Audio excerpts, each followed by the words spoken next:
ওয়ালাইকুম আসসালাম। আজকে আমি আপনাদের দেখাবো কিভাবে কপি এবং পেস্ট করতে হয়। এই জন্য আসলে দুইটা পদ্ধতিতে কপি এবং পেস্ট করা যায়। আমি স্টেপ বাই স্টেপ দেখাচ্ছি। ফার্স্ট পদ্ধতি হচ্ছে আমি প্রথমে জাস্ট একটা র্যান্ডম পেজে ঢুকি, যাতে আপনাদেরকে দেখাতে পারি।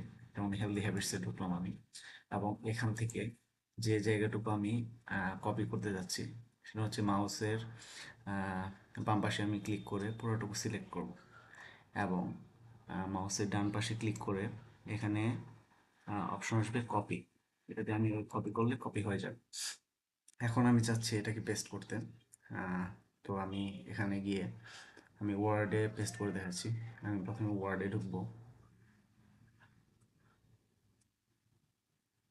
এবং এখানে যদি আমি পেস্ট করতে চাই তাহলে প্রথমে আমার মাউসের রাইট বাটনে ক্লিক করতে হবে, এবং এখানে পেস্টের অপশন আছে। এখানে কিপ টেক্সট অনলি দিয়ে দিলে এটা পেস্ট হয়ে গেল। আমি আরেকটা ওয়েতে আপনাদেরকে দেখাচ্ছি যে কিভাবে করা যায়। সেটা হচ্ছে আহ, প্রথমে আমরা পেজে ঢুকবো। আবার এখানে যে সিলেক্টেড অংশ আছে, এটাতে সিলেক্টেড অংশটুকু থাকবে, এবং আমি সাথে কন্ট্রোল+সি চাপ দিব, এটা কপি হয়ে যাবে। এবং আমি যদি আবার ওয়ার্ডে ঢুকি, সেম জায়গায় গিয়ে যদি এখানে পেস্ট করতে চাই, তাহলে এখানে আমি কন্ট্রোল+ভি চাপ দেবো এবং এটা পেস্ট হয়ে যাবে। That's how you can do it.